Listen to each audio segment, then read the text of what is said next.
Punjabi radio USA ਸੁਣ ਰਹੇ ਸਾਰੇ ਹੀ ਮਾਣਯੋਗ ਅਤੇ ਸਤਿਕਾਰਤ ਸਰੋਤਿਆਂ ਨੂੰ ਪੰਜਾਬੀ ਰੇਡੀਓ USA ਦੀ ਟੀਮ ਅਤੇ ਮੇਰੇ ਰਾਜਕਨਵੀਰ ਸਿੰਘ ਵੱਲੋਂ ਆਪ ਜੀ ਨੂੰ ਬਹੁਤ ਪਿਆਰ ਸਤਿਕਾਰ ਸਹਿਤ ਦੋਨੋਂ ਅੱਜ ਜੋੜ ਕੇ ਨਿੱਘੀ ਜਿਹੀ ਸਤਿ ਸ੍ਰੀ ਅਕਾਲ।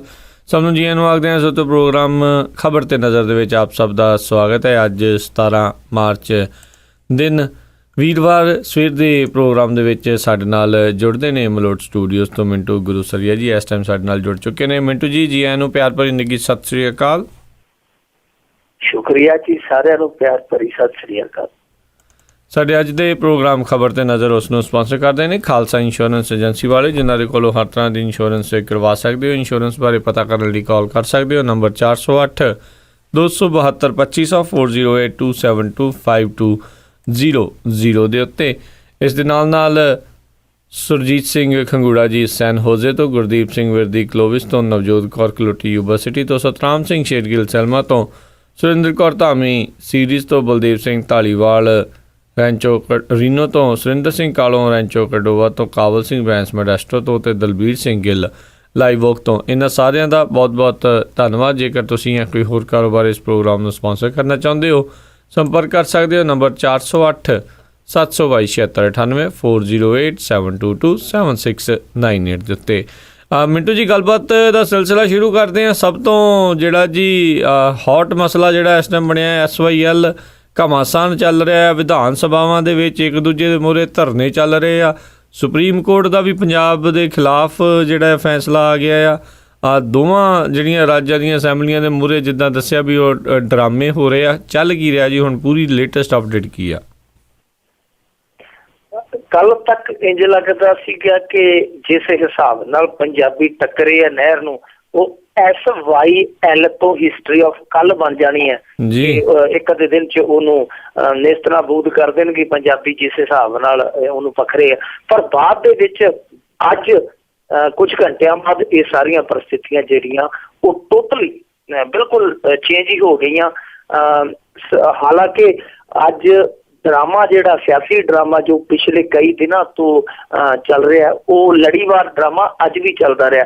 ਹਰਿਆਣੇ ਵਾਲੇ ਚੁਟਾਲੇ ਜਿਹੜੇ ਬਾਦਲਾਂ ਦੇ ਬੜੇ ਪਿਆਰੇ ਮਿੱਤਰ ਹੈ, ਬੜੇ ਸੰਗੀ ਹੈ, ਉਹ ਇੱਧਰ ਆ ਗਏ ਲਾਣਾ ਬਾਣਾ ਲੈ ਕੇ ਸਦਨ ਦੇ ਬਾਹਰ ਆ ਗਏ। ਪੰਜਾਬੀ ਅਸੈਂਬਲੀ ਦੇ ਮੂਹਰੇ ਅੰਦਰ ਵੜਨ ਦੀ ਵੀ ਕੋਸ਼ਿਸ਼ ਕੀਤੀ ਉਹਨਾਂ ਨੇ, ਦਰਵਾਜ਼ਿਆਂ ਨੂੰ ਧੱਕਾਮੁੱਕੀ ਵੀ ਕੀਤੀ ਹੈ।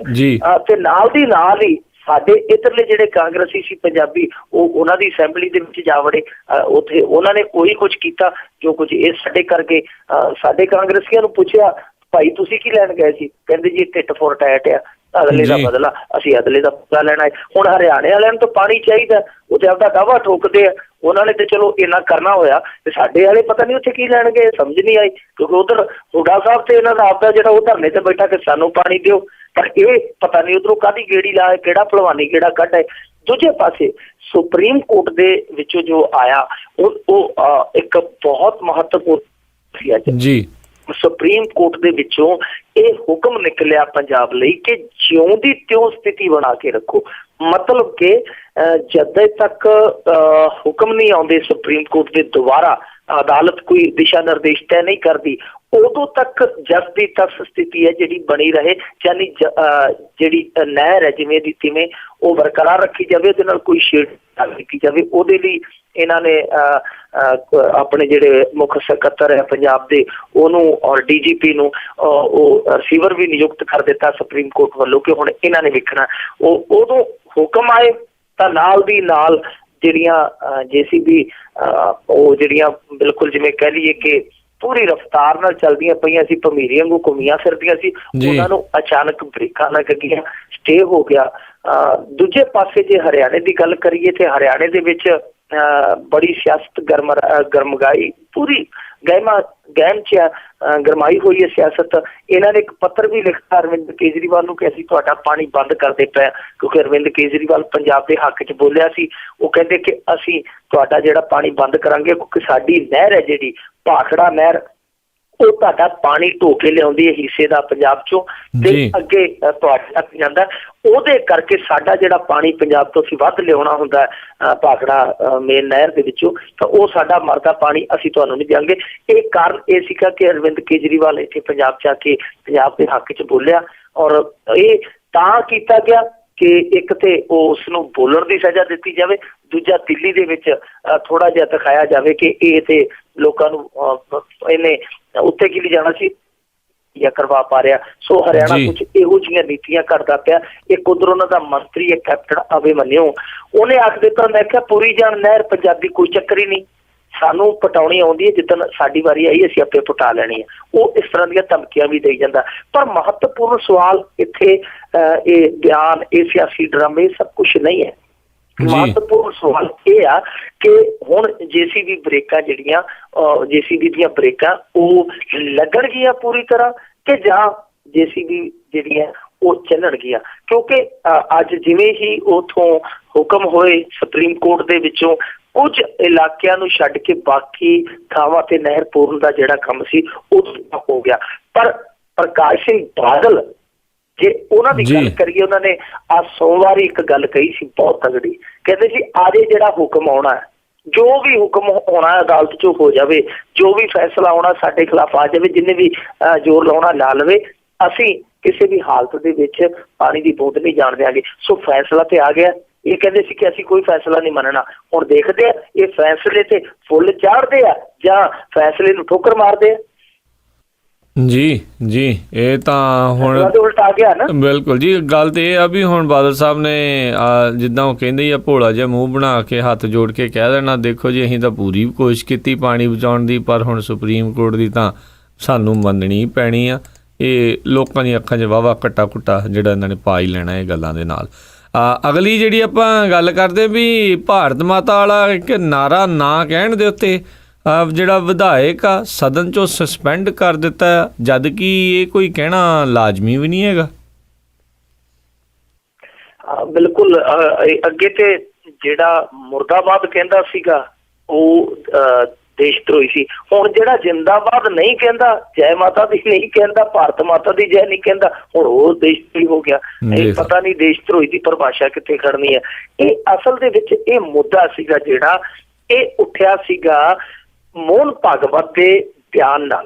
ਮੋਹਨ ਭਾਗਵਤ ਜਿਹੜਾ RSS ਦਾ ਮੁਖੀ ਸੀ ਕੁਝ ਦਿਨ ਪਹਿਲਾਂ, ਕਿ ਹੁਣ ਵੇਲਾ ਆ ਗਿਆ ਹੈ ਜਦੋਂ ਨਵੀਂ ਪੀੜ੍ਹੀ ਨੂੰ ਸਿਖਾਇਆ ਜਾਵੇ ਕਿ ਉਹ ਭਾਰਤ ਮਾਤਾ ਕੀ ਜੈ ਕਹਿਣ। ਇਹ ਮੋਹਨ ਭਾਗਵਤ ਨੇ ਇਹ ਜਿਹੜਾ ਸਾਰਾ ਮੁਆਤਾ ਲਾਇਆ ਸੀਗਾ। ਉਸ ਤੋਂ ਬਾਅਦ ਕੀ ਹੋਇਆ ਕਿ ਓਵੈਸੀ ਹੈ ਜਿਹੜਾ ਮੁਸਲਮਾਨਾਂ ਦਾ ਲੀਡਰ ਆ ਔਰ ਉਹ ਬਹੁਤ ਵਿਦਵਾਨ ਕਿਸਮ ਦਾ ਬੰਦਾ ਹੈ ਔਰ ਬੜਾ ਦਲੇਰਾਨਾ ਉਹਦਾ ਅੰਦਾਜ਼ ਹੈ ਬੋਲਣ ਦਾ। ਉਹਨੇ ਆਖ ਦਿੱਤਾ ਸੀ, ਮੈਂ ਕਿਹਾ ਮੇਰੀ ਭਾਵੇਂ ਗਰਦਨ ਤੇ ਕੋਈ ਛੁਰੀ ਰੱਖ ਦੇ, ਮੈਂ ਭਾਰਤ ਮਾਤਾ ਕੀ ਜੈ ਨਹੀਂ ਆਖਾਂਗਾ। ਜਾਨੀ ਉਹਨੇ ਮੋਹਨ ਭਾਗਵਤ ਦੇ ਬਿਆਨ ਦੀ ਪ੍ਰਤੀਕਿਰਿਆ ਦਿੱਤੀ। ਉਸ ਤੋਂ ਬਾਅਦ ਕੀ ਹੋਇਆ ਕਿ ਕੱਲ ਮਹਾਰਾਸ਼ਟਰ ਦੀ ਜਿਹੜੀ ਪਾਰਲੀਮੈਂਟ ਸੀ, ਮਹਾਰਾਸ਼ਟਰ ਦੀ ਜਿਹੜੀ ਅਸੈਂਬਲੀ ਸੀ, ਉਹਦੇ ਵਿੱਚ ਜਦੋਂ ਕਾਰਵਾਈ ਚੱਲਦੀ ਪਈ ਸੀ ਤੇ ਉਸੇ ਓਵੈਸੀ ਦੀ ਪਾਰਟੀ ਦਾ ਜਿਹੜਾ ਵਿਧਾਇਕ ਸੀਗਾ ਯੂਸਫ ਪਠਾਨ, ਉਹ ਉੱਥੇ ਮੌਜੂਦ ਸੀ ਤੇ ਸਾਰੇ ਉਹਨੂੰ ਕਹਿਣ ਲੱਗ ਪਏ ਕਿ ਭਾਈ ਤੇਰਾ ਕੀ ਸਟੈਂਡ ਆ। ਉਹਨੇ ਕਿਹਾ ਮੇਰਾ ਉਹੀ ਸਟੈਂਡ ਹੈ ਜੋ ਓਵੈਸੀ ਸਾਹਿਬ ਦਾ, ਮੈਂ ਉਹਦੇ ਤੋਂ ਵੱਖ ਨਹੀਂ, ਮੈਂ ਭਾਰਤ ਮਾਤਾ ਕੀ ਜੈ ਨਹੀਂ ਕਹਾਂਗਾ। ਸਾਰੇ ਉੱਥੇ ਇਕਮੁੱਠ ਹੋ ਗਏ ਕਿ ਜਾਂ ਤਾਂ ਤੈਨੂੰ ਭਾਰਤ ਮਾਤਾ ਕੀ ਜੈ ਕਹਿਣੀ ਪੈਣੀ ਹੈ ਤੇ ਜਾਂ ਫਿਰ ਕਾਰਵਾਈ ਲਈ ਤਿਆਰ ਹੋ। ਔਰ ਕਮਾਲ ਦੀ ਗੱਲ ਉੱਥੇ ਇਹ ਹੋਈ ਕਿ ਉੱਥੇ ਸਾਰੀਆਂ ਧਿਰਾਂ ਜਿਹੜੀਆਂ ਇੱਕ ਹੋ ਗਈਆਂ ਔਰ ਉਹਨਾਂ ਦੇ ਵਿੱਚ ਉਹ ਕਾਂਗਰਸ ਵੀ ਸ਼ਾਮਲ ਸੀ ਜਿਹੜੀ ਬੜਾ ਰੌਲਾ ਪਾਉਂਦੀ ਕਿ ਅਸੀਂ ਸੈਕੂਲਰ ਆ, ਅਸੀਂ ਧਰਮ ਨਿਰਪੇਖ ਆ, ਅਸੀਂ ਬੋਲਣ ਦੀ ਆਜ਼ਾਦੀ ਦੇ ਲੰਬੜਦਾਰ ਆ। ਉੱਥੇ ਉਸ ਕਾਂਗਰਸ ਨੇ ਇਸ ਵਿਧਾਇਕ ਨੂੰ ਮੁਅੱਤਲ ਕਰਨ ਦਾ ਮਤਾ ਲੈ ਆਂਦਾ ਤੇ ਜਿਹਦੀ ਪ੍ਰੋੜਤਾ ਕਰ ਦਿੱਤੀ ਸ਼ਿਵ ਸੈਨਾ ਨੇ, ਭਾਰਤੀ ਜਨਤਾ ਪਾਰਟੀ ਨੇ, ਇਹਨਾਂ ਨੇ ਪੁਗਾ ਕੇ ਮਤਾ। ਤੇ ਉਸ ਤੋਂ ਬਾਅਦ ਉਹ ਜਿਹੜਾ ਪਠਾਨ ਸੀਗਾ ਵਿਧਾਇਕ, ਉਹਨੂੰ ਜਿਹੜਾ ਬਾਕੀ ਦਾ ਸੈਸ਼ਨ ਹੈ ਉਹ ਸਾਰੇ ਸੈਸ਼ਨ ਲਈ ਉਹਨੂੰ ਮੁਅੱਤਲ ਕਰ ਦਿੱਤਾ। ਹੁਣ ਇਹ ਦੇਖੋ ਕਿ ਉੱਥੇ ਕਾਂਗਰਸ ਹੈ ਜਿਹੜੀ ਉਹ ਭਾਜਪਾ ਦੇ ਨਾਲ ਬਿਲਕੁਲ ਜੱਫੀ ਪਾ ਕੇ ਖੜ ਗਈ। ਉੱਥੇ ਸ਼ਿਵ ਸੈਨਾ ਵੀ ਖੜ ਗਈ। ਕਿਸੇ ਨੇ ਕੋਈ ਵਿਰੋਧ ਨਹੀਂ ਕੀਤਾ ਕਿ ਭਾਈ ਅਸੀਂ ਧੱਕੇ ਨਾਲ ਕਿਸੇ ਨੂੰ ਜੈ ਸਕਦੇ ਹਾਂ, ਕਿਉਂਕਿ ਭਾਰਤ ਮਾਤਾ ਕੀ ਜੈ ਜਿਹੜਾ ਇਹ ਨਾਰਾ ਸੰਵਿਧਾਨ ਚੋਂ ਨਹੀਂ ਨਿਕਲਿਆ, ਇਹ RSS ਦੇ ਮੁਖੀ ਦੀ ਜ਼ੁਬਾਨ ਚੋਂ ਨਿਕਲਿਆ ਜੀ। ਸੋ ਜਿਹੜੀ ਚੀਜ਼ ਸੰਵਿਧਾਨ ਚੋਂ ਨਿਕਲੀ ਨਹੀਂ ਤਾਂ ਉਹਨੂੰ ਕਿਵੇਂ ਕਿਸੇ ਦੇ ਮੂੰਹ 'ਚ ਪਾਇਆ ਜਾ ਸਕਦਾ। ਸੋ ਕਮਾਲ ਦੀ ਗੱਲ ਹੈ। ਉੱਥੇ ਜਿਹੜੀ ਕਾਂਗਰਸ ਹੈ ਉਹ ਇੱਥੇ ਜਿਹੜਾ JNU ਦੇ ਵਿੱਚ ਰੰਗ ਦਿਖਾ ਕੇ ਗਿਆ ਸੀ ਰਾਹੁਲ ਗਾਂਧੀ, ਉੱਥੇ ਜਾ ਕੇ ਉਹਦੀ ਪਾਰਟੀ ਨੇ ਹੋਰ ਰੰਗ ਵਿਖਾ ਦਿੱਤਾ। ਉੱਥੇ ਜਾ ਕੇ ਉਹ ਹੋਰ ਕਿਸਮ ਦੀ ਉਹ ਸੈਕੂਲਰ ਬਣ ਗਈ, ਹੋਰ ਕਿਸਮ ਦੀ ਧਰਮ ਨਿਰਪੇਖ ਬਣ ਗਈ। ਪਰ ਸਵਾਲ ਇਹ ਉੱਠਦਾ ਹੈ ਕਿ ਕੱਲ ਨੂੰ ਜੇਕਰ ਮੋਹਨ ਭਾਗਵਤ ਕਿ ਜਿਹਨੇ ਭਾਰਤ 'ਚ ਰਹਿਣਾ ਉਹਨੂੰ ਭਾਰਤ ਮਾਤਾ ਕੀ ਜੈ ਦੇ ਨਾਲ ਗਊ ਮਾਤਾ ਕੀ ਜੈ ਕਹਿਣੀ ਪਵੇਗੀ, ਤਾਂ ਫਿਰ ਕੀ ਕਾਂਗਰਸ ਉਹਦੇ ਨਾਲ ਖੜ ਜਾਏਗੀ? ਇਹ ਸਵਾਲ ਹੈ ਕਿ ਅੱਜ ਤੇ ਉਹਨਾਂ ਨੇ ਇਹ ਕਿਹਾ ਭਾਰਤ ਮਾਤਾ ਕੀ ਜੈ, ਤਾਂ ਕੱਲ ਨੂੰ ਉਹ ਕਹਿ ਦੇਣਗੇ ਕਿ ਕਾਂਗਰਸ ਉਹਨਾਂ ਦੇ ਵੀ ਨਾਲ ਖੜ ਜਾਏਗੀ ਕਿ ਹਾਂ ਭਾਈ ਤੁਹਾਨੂੰ ਕਹਿਣਾ ਪਏਗਾ। ਤੇ ਫਿਰ ਜੇ ਕਹਿਣਾ ਪਵੇਗਾ ਫਿਰ ਕਿਸ ਮੂੰਹ ਨਾਲ ਆਖਣ ਡਏ ਕਿ ਅਸੀਂ ਧਰਮ ਨਿਰਪੇਖ ਆ? ਅਸਲ ਦੇ ਵਿੱਚ ਓਵੈਸੀ ਹੋਰੀ ਜੈ ਹਿੰਦ ਕਹਿੰਦੇ ਨੇ। ਉਹਨਾਂ ਨੇ ਕੱਲ ਵੀ ਕਿਹਾ, ਇਹ ਜਿਹੜਾ ਵਿਧਾਇਕ ਸਸਪੈਂਡ ਹੋਇਆ ਇਹਨੇ ਬਾਹਰ ਆ ਕੇ ਵੀ ਕਿਹਾ ਕਿ ਮੈਂ ਜੈ ਹਿੰਦ ਕਹਿਣਾ, ਮੈਂ ਭਾਰਤ ਜਿੰਦਾਬਾਦ ਕਹਿਣਾ, ਸਾਡਾ ਮੁਲਕ ਹੈ, ਅਸੀਂ ਇਹਨੂੰ ਪਿਆਰ ਕਰਦੇ ਹਾਂ, ਪਰ ਅਸੀਂ ਭਾਰਤ ਮਾਤਾ ਕੀ ਜੈ ਨਹੀਂ ਕਹਿਣਾ ਕਿਉਂਕਿ ਇਹ RSS ਦੀ ਵਿਚਾਰਧਾਰਾ ਦਾ ਨਾਰਾ ਹੈ। ਸੋ RSS ਦੀ ਵਿਚਾਰਧਾਰਾ ਦਾ ਨਾਰਾ ਸਾਡੇ ਮੂੰਹ 'ਚ ਜੇ ਠੋਸਿਆ ਜਾਏਗਾ ਤੇ ਅਸੀਂ ਨਹੀਂ ਪਵਾਵਾਂਗੇ। ਤਾਂ ਮੈਨੂੰ ਲੱਗਦਾ ਇਹ ਬਿਲਕੁਲ ਗੱਲ ਸਹੀ ਹੈ। ਔਰ ਹੁਣ ਇਸ ਚੀਜ਼ ਨਾਲ ਇਹ ਵੀ ਜਿਹੜਾ ਤੈਅ ਹੋ ਗਿਆ ਕਿ ਜਿਹੜੀ ਕਾਂਗਰਸ ਦੀ ਧਰਮ ਨਿਰਪੇਖਤਾ ਹੈ ਉਹ ਰਾਜ ਵੇਖ ਕੇ, ਮਤਲਬ ਕਿ ਪ੍ਰਾਂਤ ਵੇਖ ਕੇ ਉਹਦਾ ਰੰਗ ਰੂਪ ਹੈ, ਜਿਹੜਾ ਚਿਹਰਾ ਮੁੰਦਰਾ ਹੈ ਉਹ ਬਦਲ ਜਾਂਦਾ ਹੈ। ਹਾਂਜੀ ਬਿਲਕੁਲ ਜੀ, ਇਹ ਸਿਆਸਤ ਦਾ ਚਿਹਰਾ ਆ। ਇਹ ਤਾਂ ਹਰ ਇੱਕ ਜਗ੍ਹਾ ਹੀ ਇਹੀ ਹਾਲ ਹੋਇਆ ਪਿਆ, ਜਿਹੜੀ ਮਰਜ਼ੀ ਪਾਰਟੀ ਨੂੰ ਚੱਕ ਕੇ ਦੇਖੀ ਜਾਓ। ਅਗਲੀ ਗੱਲ ਕਰਦੇ ਹਾਂ, ਗਾਇਕ ਹਰਭਜਨ ਮਾਨ ਖਿਲਾਫ ਗੈਰ ਜ਼ਮਾਨਤੀ ਵਾਰੰਟ ਜਾਰੀ ਹੋ ਗਏ। ਹੋਈ ਜਾਣੇ ਸੀਗੇ ਜੀ, ਐਤਕੀ ਗਾਣਾ ਨਹੀਂ ਗਾਇਆ ਨੇ, ਕਦੇ ਕਦੇ ਰੱਬ ਪੈਦਾ ਕਰਤਾ ਬਾਬੇ ਬਾਦਲ ਵਰਗੇ ਇਨਸਾਨ, ਐਤਕੀ ਗਾਣਾ ਨਹੀਂ ਸੀ ਗਾਇਆ ਜੀ। ਪਿਛਲੇ ਸਾਲ ਗਾਣਾ ਗਾਇਆ ਸੀਗਾ। ਸੋ ਇਹ ਗੈਰ ਜ਼ਮਾਨਤੀ ਵਾਰੰਟ ਜਾਰੀ ਹੋਇਆ ਜੀ ਫਰੀਦਕੋਟ ਅਦਾਲਤ ਦੇ ਵਿੱਚੋਂ। ਔਰ ਇਹ ਮਾਮਲਾ ਸੀਗਾ ਜਿਹੜਾ ਉਹ 2014 ਦਾ, ਜਦੋਂ ਮਾਨ ਸਾਹਿਬ ਨੇ ਕਿਸੇ ਟਰੈਵਲ ਕੰਪਨੀ ਦੇ ਪੈਸੇ ਦੇਣੇ ਸੀ, ਉਹਨਾਂ ਨੂੰ ਚੈੱਕ ਦਿੱਤਾ 22 ਜੁਲਾਈ 2014 ਨੂੰ, ਤੇ ਉਹ ਜਿਹੜਾ ਚੈੱਕ ਸੀਗਾ ਉਹ ਲੱਗਾ 25 ਜੁਲਾਈ 2014 ਨੂੰ, ਪਰ ਉਹ ਚੈੱਕ ਬਾਉਂਸ ਹੋ ਗਿਆ। ਇਹ ਟਿਕਟਾਂ ਜਿਹੜੀ ਹਵਾਈ ਸੈਰ ਕਰਦੇ ਸੀਗੇ, ਪਰ 4.5 ਲੱਖ ਰੁਪਏ ਦੀ ਜਿਹੜੀ ਰਕਮ ਬਣੀ, ਉਹ ਜਿਹੜਾ ਚੈੱਕ ਦਿੱਤਾ ਬਾਉਂਸ ਹੋ ਗਿਆ। ਬਾਉਂਸ ਚੈੱਕ ਹੋਣ ਤੋਂ ਬਾਅਦ ਉਸ ਕੰਪਨੀ ਨੇ ਮਾਨ ਸਾਹਿਬ ਨੂੰ ਨੋਟਿਸ ਵੀ ਭੇਜੇ, ਪਰ ਮਾਨ ਸਾਹਿਬ ਨੂੰ ਪਤਾ ਨਹੀਂ ਕਾਹਦਾ ਮਾਨ ਸੀ, ਇਹਨਾਂ ਨੇ ਜਵਾਬ ਹੀ ਨਹੀਂ ਦਿੱਤਾ। ਮਾਮਲਾ ਸੀਗਾ ਜਿਹੜਾ ਫਿਰ ਉਹ ਅਦਾਲਤ 'ਚ ਚਲਾ ਗਿਆ। ਉਹਨਾਂ ਨੇ ਚੁੱਕ ਕੇ ਜਿਹੜਾ ਚੈੱਕ ਸੀ ਉਹਦਾ ਕੇਸ ਅਦਾਲਤ 'ਚ ਲਾ ਦਿੱਤਾ। ਅਦਾਲਤ ਨੇ ਵੀ ਮਾਨ ਨੂੰ ਜਿਹੜਾ ਸਮਣਾ ਦਾ ਬੜਾ ਸਮਾਨ ਭੇਜਿਆ, ਪਰ ਇਹ ਮਾਨ ਸਾਹਿਬ ਨੇ ਸਮਣਾ ਦੇ ਸਮਾਨ ਦਾ ਵੀ ਕੋਈ ਸਨਮਾਨ ਨਹੀਂ ਕੀਤਾ। ਇਹ ਫੇਰ ਨਹੀਂ ਆਏ, ਤਾਂ ਫਿਰ ਅੰਤ ਉਹਨਾਂ ਨੇ ਦੂਸਰਾ ਜਿਹੜਾ ਤਰਕਸ਼ ਚੋਂ ਤੀਰ ਹੁੰਦਾ ਉਹ ਕੱਢ ਮਾਰਿਆ। ਉਹਨਾਂ ਨੇ ਕਿਹਾ ਕਿ ਗੈਰ ਜ਼ਮਾਨਤੀ ਵਾਰੰਟ ਜਾਰੀ ਕਰ ਦਿਓ, ਇਹ ਮਾਨ ਸਾਹਿਬ ਉੱਡੇ ਆਉਣਗੇ। ਹੁਣ ਮਾਨ ਸਾਹਿਬ ਦੀ ਜਿਹੜੀ ਹੈ ਮੁਸ਼ਕਿਲ ਵੱਧ ਜਾਏਗੀ ਜੇ ਉਤਲੀ ਅਦਾਲਤ ਨੇ ਇਹਨਾਂ ਨੂੰ ਰਾਹਤ ਨਾ ਦਿੱਤੀ। ਅਦਾਲਤ ਚੋਂ ਨੌਨ ਅਵੇਲੇਬਲ ਵਾਰੰਟ ਜਾਰੀ ਹੋਇਆ ਤਾਂ ਉਹ ਇਹਨਾਂ ਨੂੰ ਗ੍ਰਿਫਤਾਰ ਵੀ ਕਰ ਸਕਦੀ ਹੈ। ਸੋ ਮਾਨ ਸਾਹਿਬ ਹੁਣ ਜਿਹੜੀ ਤਲਵਾਰ ਲਟਕਦੀ ਹੈ। ਪਰ ਇਹਦੇ ਵਿੱਚੋਂ ਇੱਕ ਸਵਾਲ ਉੱਠਦਾ ਹੈ ਕਿ ਜੋ ਲੋਕ ਦੌਲਤ ਸ਼ੌਹਰਤ ਸਾਰੇ ਮੁਕਾਮ ਪਾ ਜਾਂਦੇ ਆ, ਉਹ ਨਿਯਮਾਂ ਕਾਇਦਿਆਂ ਤੋਂ ਆਪਣੇ ਆਪ ਨੂੰ ਕਿਉਂ ਉੱਚਾ ਸਮਝਦੇ ਆ? ਇੱਕ ਮਿਸਾਲ ਅੱਜ ਦੇ ਹੋਰ ਮੀਡੀਆ ਦੇ ਵਿੱਚ ਅੱਜ ਦੇ ਦਿਨ ਆਈ ਹੈ, ਜਿਹੜਾ ਮਹਿੰਦਰ ਸਿੰਘ ਧੋਨੀ ਹੈ ਭਾਰਤ ਦਾ, ਹਰਭਜਨ ਮਾਨ ਨੂੰ ਤੇ ਛੱਡੋ, ਇਹਨੇ ਤੇ ਨੇਮ ਕਾਇਦੇ ਜਿਹੜੇ ਸਿੱਕੇ ਦੇ ਟੰਗ ਹੀ ਦਿੱਤੇ। ਭਾਰਤੀ ਟੀਮ ਦਾ ਜਿਹੜਾ ਕਪਤਾਨ ਮਹਿੰਦਰ ਸਿੰਘ ਧੋਨੀ, ਉਹਨੇ 2009 ਦੇ ਵਿੱਚ ਹਮਰ ਕਾਰ ਖਰੀਦੀ ਸੀ।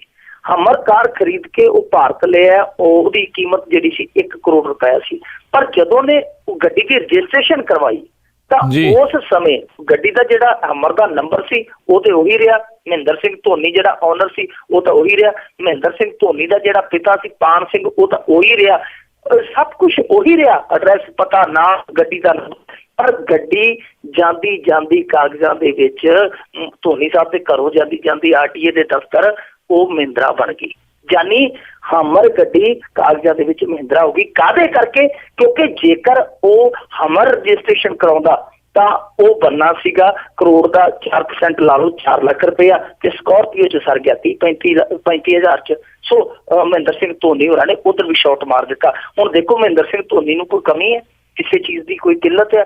ਮਿੰਟ ਦੀ ਲੱਖਾਂ ਰੁਪਇਆ ਕਮਾਈ ਹੈ, ਤਾਂ ਵੀ ਉਹ ਨੇਮ ਕਾਇਦਿਆਂ ਨੂੰ ਸਿੱਕੇ ਤੇ ਟੰਗਦੇ। ਮਹਿੰਦਰ ਸਿੰਘ ਧੋਨੀ ਜਦੋਂ ਹੁੰਦਾ ਸੀ ਰੇਲਵੇ 'ਚ ਨਵਾਂ ਆਇਆ, 25,000 ਰੁਪਏ ਦਾ ਲੋਨ ਰਹਿੰਦਾ ਸੀ ਇਹਦਾ ਰੇਲਵੇ ਵੱਲ, ਤੇ ਇਹ ਭਾਈ ਸਾਹਿਬ ਨੇ ਉਹ ਜਿਹੜਾ ਲੋਨ ਸੀਗਾ ਰਵਾ ਕੇ ਰੇਲਵੇ ਨੂੰ ਦਿੱਤਾ। ਜਦੋਂ ਇਹਦੇ ਗੇਟ ਤੇ ਨੋਟਿਸ ਲੱਗ ਗਿਆ ਫਿਰ ਜਾ ਕੇ ਇਹਨੇ ਉਹ ਲੋਨ ਜਿਹੜਾ ਚੁਕਾਇਆ ਸੀ। ਸੋ ਇਹ ਜਿਹੜੇ ਸਟਾਰ ਬਣ ਜਾਂਦੇ, ਮੈਨੂੰ ਲੱਗਦਾ ਸਟਾਰ ਬਣ ਦੇ ਨਾਲ ਇਹ ਜਿਹੜੇ ਆ ਨੇਮ ਕਾਇਦਿਆਂ ਨੂੰ ਵੀ ਛੋਟੇ ਸਮਝਣ ਲੱਗ ਜਾਂਦੇ ਆ। ਸੋ ਇਹ ਛੋਟੇ ਸਮਝਣ ਦੀ ਕਈ ਵਾਰੀ ਭੁੱਲ ਹੈ ਜਿਹੜੀ ਬੜੀ ਭਾਰੀ ਪੈਂਦੀ ਹੈ, ਤੇ ਮੈਨੂੰ ਲੱਗਦਾ ਮਾਨ ਸਾਹਿਬ ਜਿਹੜੇ ਹੁਣ ਜਲਦੀ ਸਮਝ ਜਾਣਗੇ।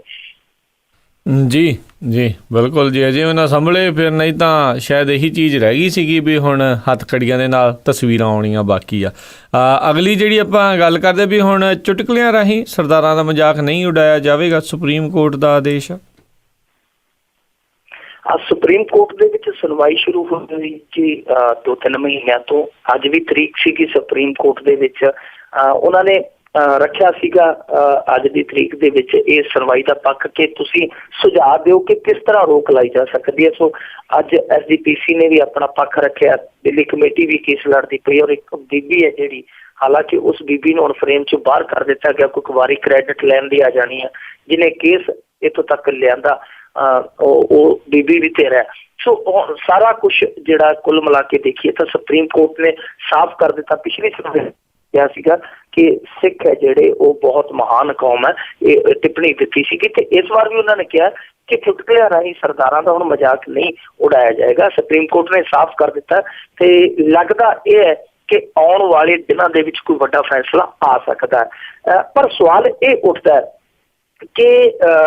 ਕਿ ਸੋਸ਼ਲ ਮੀਡੀਆ ਜੋ ਜ਼ਿਆਦਾਤਰ ਚੁਟਕਲਿਆਂ ਦਾ ਇੱਕ ਮੰਚ ਹੈ ਜੋ ਸਿੱਖਾਂ ਤੇ ਬਣਦੇ, ਸਰਦਾਰਾਂ ਤੇ ਬਣਦੇ ਆ, ਤਾਂ ਉਹਨਾਂ ਤੇ ਕਿਵੇਂ ਬੈਰੀਕੇਡਿੰਗ ਕੀਤੀ ਜਾਵੇਗੀ, ਉਹ ਕਿਵੇਂ ਰੋਕੇ ਜਾਣਗੇ? ਕਿਉਂਕਿ ਸੋਸ਼ਲ ਮੀਡੀਆ ਤੇ ਹਾਲੇ ਤੱਕ ਲਗਾਮ ਇੱਥੇ ਲੱਗੀ ਹੈ, ਕੋਈ ਇਸ ਤਰ੍ਹਾਂ ਦੀ ਰੋਕ ਨਹੀਂ ਹੈ। ਤਾਂ ਸੁਪਰੀਮ ਕੋਰਟ ਸੋਸ਼ਲ ਮੀਡੀਆ ਨੂੰ ਕਿਵੇਂ ਹੈਂਡਲ ਕਰੇਗਾ, ਉਹ ਮੇਰੇ ਲਈ ਵੇਖਣਾ ਬਹੁਤ ਅਹਿਮ ਰਹੇਗਾ ਕਿ ਇਸ ਮੁੱਦੇ ਤੋਂ ਕੀ ਐਕਸ਼ਨ ਲੈਂਦਾ।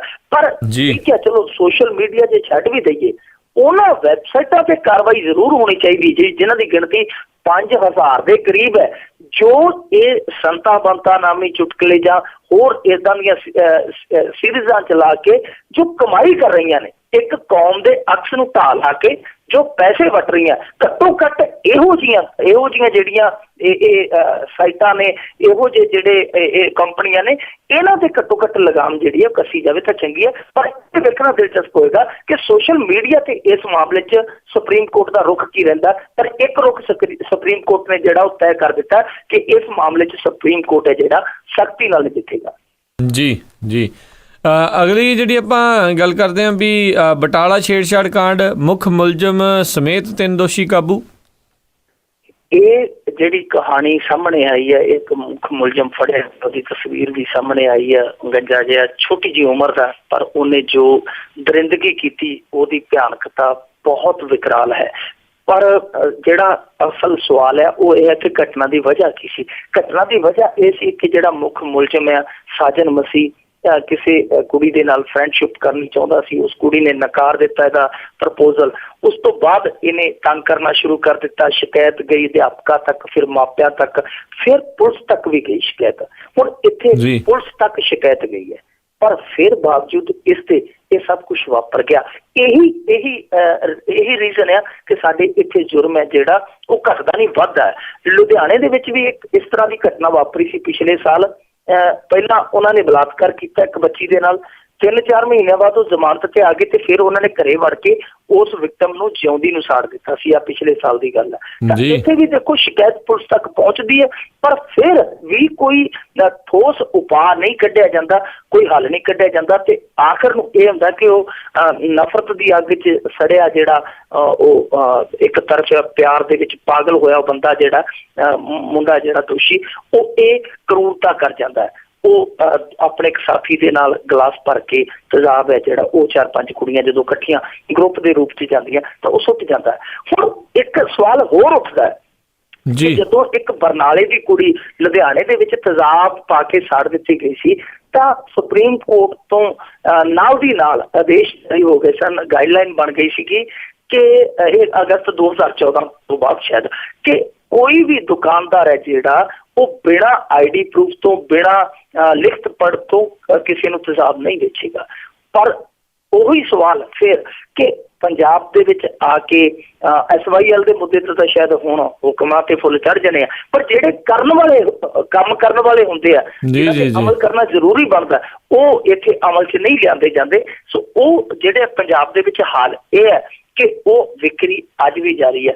ਅੱਜ ਵੀ ਕੀ ਜਾਰੀ ਹੈ। ਜਦੋਂ ਇਹ ਹੁਕਮ ਆਏ ਸਨ ਤੇ ਮੇਰੇ ਅਖਬਾਰ ਨੇ ਮੈਨੂੰ ਸਟੋਰੀ ਕਰਨ ਭੇਜਿਆ ਸੀਗਾ ਕਿ ਆਪਣੇ ਸ਼ਹਿਰ 'ਚ ਤੇਜ਼ਾਬ ਖਰੀਦੋ, ਤੇ ਤੁਸੀਂ ਸੱਚ ਜਾਣਿਓ ਮੈਂ 15 ਮਿੰਟਾਂ 'ਚ 18 ਦੁਕਾਨਾਂ ਤੋਂ ਬੋਤਲਾਂ ਐਡਾ ਭੰਡਾਰ ਇਕੱਠਾ ਕਰ ਲਿਆ ਸੀਗਾ।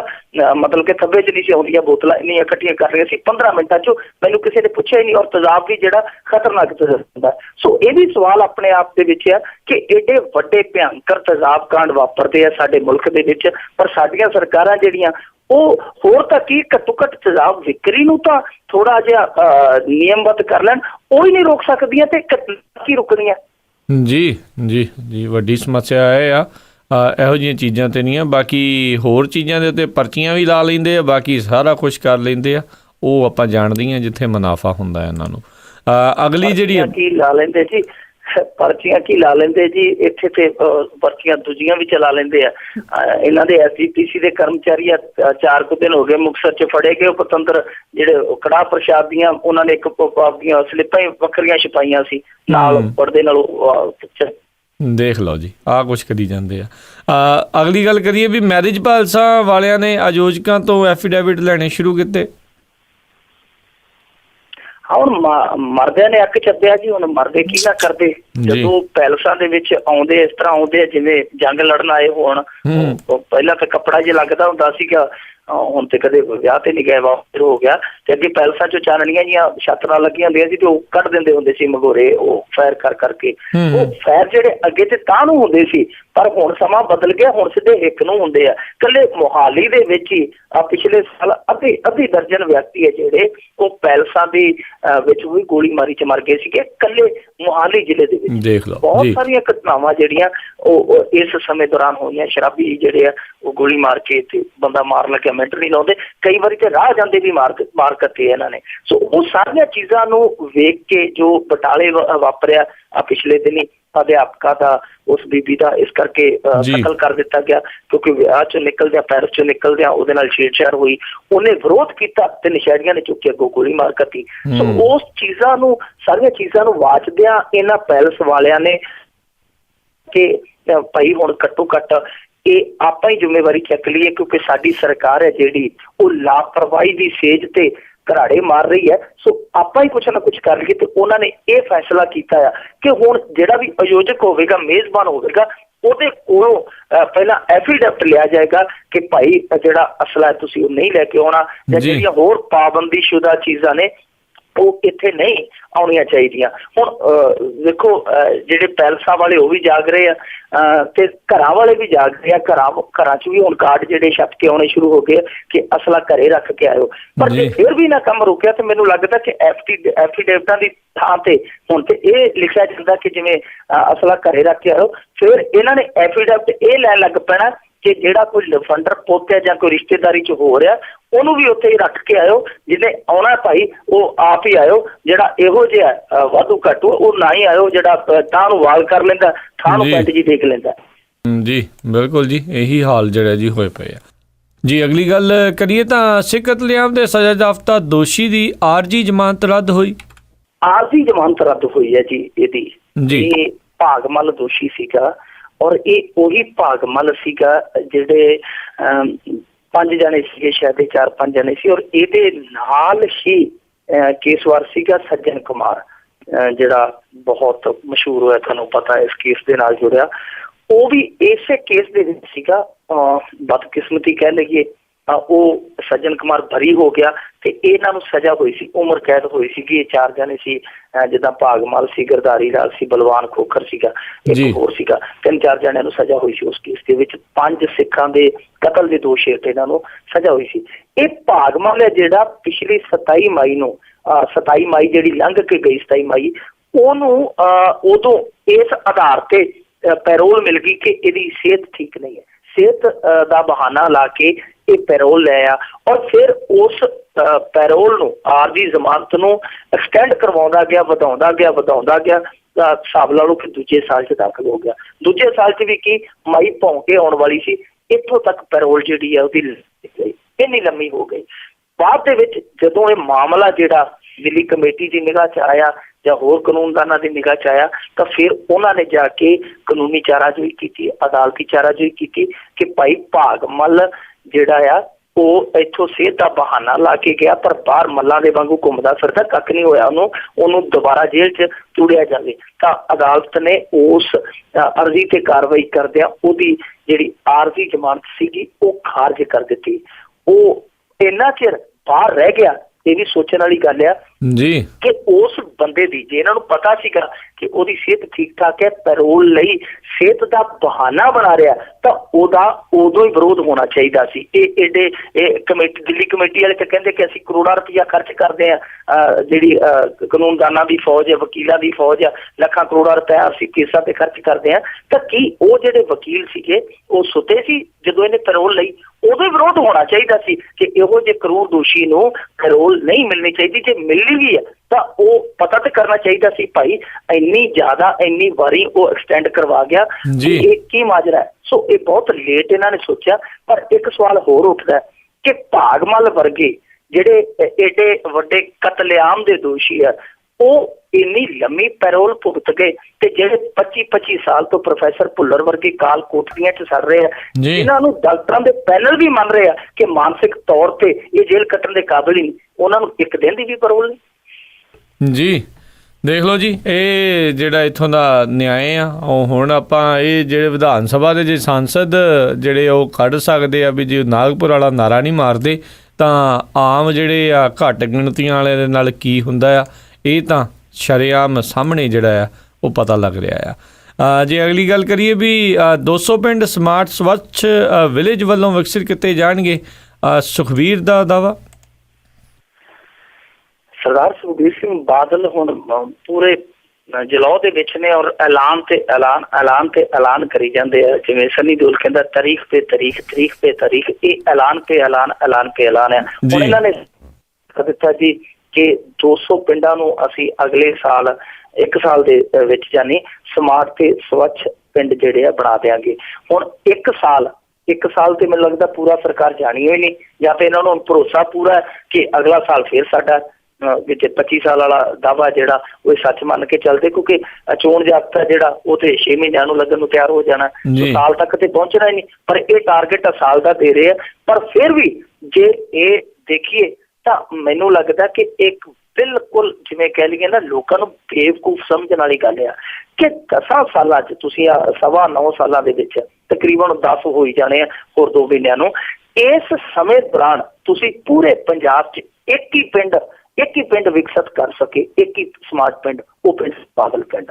ਤੁਸੀਂ ਹੋਰ ਕੋਈ ਪਿੰਡ ਜਿਹੜਾ ਆ ਸਮਾਰਟ ਨਹੀਂ ਬਣਾ ਸਕੇ। ਇਹ ਮੰਨਣਾ ਪਏਗਾ ਤੁਹਾਨੂੰ, ਪੰਜਾਬ 'ਚ ਬਾਦਲ ਨਾਲ ਦਾ ਪਿੰਡ ਕੋਈ ਨਹੀਂ ਹੈ, ਪਰ ਉਹ ਜਿਹਾ ਪਿੰਡ ਇੱਕ ਹੀ ਹੈ। ਮੈਨੂੰ ਲੱਗਦਾ ਕਿ ਇਸ ਨਾਰਥ ਇੰਡੀਆ 'ਚ ਪੂਰਾ ਇੱਕ ਹੋਣਾ, ਜਿੱਥੇ ਇੰਨੀਆਂ ਸਹੂਲਤਾਂ ਹੈ ਤੇ ਉੱਥੇ ਪਿੰਡ ਵਾਲਿਆਂ ਨੂੰ ਨਹੀਂ ਪਤਾ ਕਿ ਕਾਹਦਾ ਇੰਸਟੀਚਿਊਟ ਹੈ, ਕਾਹਦਾ ਜੁਗਾੜ ਕਰਨਾ। ਸੋ ਇਹ ਹੁਣ 200 ਪਿੰਡਾਂ ਦਾ ਜਿਹੜਾ ਸੁਪਨਾ ਦਿਖਾ ਰਹੇ ਕਿ 1 ਸਾਲ ਦੇ ਅੰਦਰ 200 ਛੱਡੋ 20 ਬਣਾ ਦੇਣ ਬੜੇ ਆ।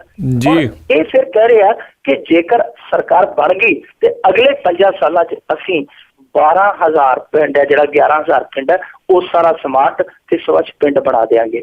ਇੱਕ ਵਾਰੀ ਇੱਕ ਜ਼ਿਮੀਂਦਾਰ ਦਾ ਨਾ ਜੀ ਕੱਟਾ ਗਵਾਚ ਗਿਆ, ਕੱਟਾ, ਤੇ ਉਹ ਸੁੱਖਣ ਲੱਗ ਗਿਆ। ਤੜਕੇ ਉਹ ਫਲਾਣੇ ਦੇਵਤੇ ਦੀ, ਦੁਪਹਿਰੇ ਫਲਾਣੇ ਦੇਵਤੇ ਦੀ, ਸ਼ਾਮ ਨੂੰ ਫਲਾਣੇ ਦੇਵਤੇ ਦੀ। ਤੇ ਉਹਦੀ ਘਰ ਵਾਲੀ ਕਹਿੰਦੀ ਕਿ ਜਿੰਨੇ ਤੁਸੀਂ ਸੁੱਖ ਦੇ ਜਾ ਰਹੇ ਹੋ, ਇਹਨੇ ਤਾਂ ਕੱਟੇ ਹੀ ਨਹੀਂ। ਤੇ ਉਹਨੇ ਆਖਿਆ ਤੂੰ ਕੱਟੇ ਦੇ ਸਿੰਘਾਂ ਨੂੰ ਇੱਕ ਵਾਰੀ ਹੱਥ ਪੈ ਲੈਂਦੇ, ਫੇਰ ਸੁੱਖ ਕਿਹਨੇ ਦੇਣੀ ਹੈ, ਕੌਣ ਸੁੱਖ ਦੇਗਾ? ਉਹੀ ਗੱਲ ਹੈ, ਇਹਨਾਂ ਨੂੰ ਪਤਾ ਕਿ ਕੱਟੇ ਦੇ ਸਿੰਘਾਂ ਨੂੰ ਹੱਥ ਪੈ ਲੈਣ ਦਿਓ, ਫੇਰ ਸੁੱਖ ਕਿਹਨੇ ਦੇਣੀ ਹੈ। ਜੀ ਬਿਲਕੁਲ ਜੀ, ਇਹੀ ਹਾਲ ਆ। ਤੇ ਲੋਕਾਂ ਨੂੰ ਵੀ ਹੁਣ ਸਮਝ ਆਉਣੀ ਚਾਹੀਦੀ ਆ ਵੀ ਜਿਹੜਾ ਇੰਨੇ ਸਾਲਾਂ 'ਚ ਕੁਛ ਨਹੀਂ ਹੋਇਆ, ਹੁਣ ਇੱਦਾਂ ਕਿੱਦਾਂ ਜਿਹੜਾ ਜੀ ਹੋ ਸਕਦਾ ਹੈ। ਤੇ ਬਹੁਤ ਬਹੁਤ ਧੰਨਵਾਦ ਕਰਦੇ ਹਾਂ ਮਿੰਟੂ ਗੁਲਸਰੀਆ ਜੀ, ਤੁਸੀਂ ਸਾਡੇ ਨਾਲ ਜੁੜੇ ਤੇ ਇਹਨਾਂ ਖਬਰਾਂ ਦੇ ਬਾਰੇ ਸਾਨੂੰ ਇਹ ਜਾਣਕਾਰੀ ਦਿੱਤੀ, ਵਿਸਥਾਰ 'ਚ ਜਾਣਕਾਰੀ ਦਿੱਤੀ। ਅਗਲੇ ਬੁਲੇਟਿਨ ਤੱਕ ਲਈ ਤੁਹਾਡਾ ਬਹੁਤ ਬਹੁਤ ਧੰਨਵਾਦ, ਮਿਹਰਬਾਨੀ, ਸਤਿ ਸ਼੍ਰੀ ਅਕਾਲ। ਸ਼ੁਕਰੀਆ ਜੀ, ਸਤਿ ਸ਼੍ਰੀ ਅਕਾਲ। ਤੇ ਸਰੋਤਿਓ, ਇੱਥੇ ਹੀ ਸਾਡਾ ਅੱਜ ਦਾ ਇਹ ਪ੍ਰੋਗਰਾਮ ਆ ਉਹ ਹੁਣ ਸਮਾਪਤ ਹੁੰਦਾ। ਹੁਣ ਮੈਨੂੰ ਰਾਜਕਰਮਵੀਰ ਸਿੰਘ ਨੂੰ ਇਜਾਜ਼ਤ ਦਿਓ। ਮੇਰੇ ਵੱਲੋਂ ਵੀ ਆਪ ਸਭ ਨੂੰ ਬਹੁਤ ਪਿਆਰ ਸਤਿਕਾਰ ਸਾਹਿਬ ਧੰਨਵਾਦ ਜੋੜ ਕੇ ਨਿੱਘੀ ਜਿਹੀ ਸਤਿ ਸ਼੍ਰੀ ਅਕਾਲ। ਜਿਉਂਦੇ ਵਾਸਤੇ ਰਹੋ, ਹੱਸਦੇ ਖੇਲਦੇ ਰਹੋ ਤੇ ਸੁਣਦੇ ਰਹੋ ਜੀ ਪੰਜਾਬੀ ਰੇਡੀਓ USA।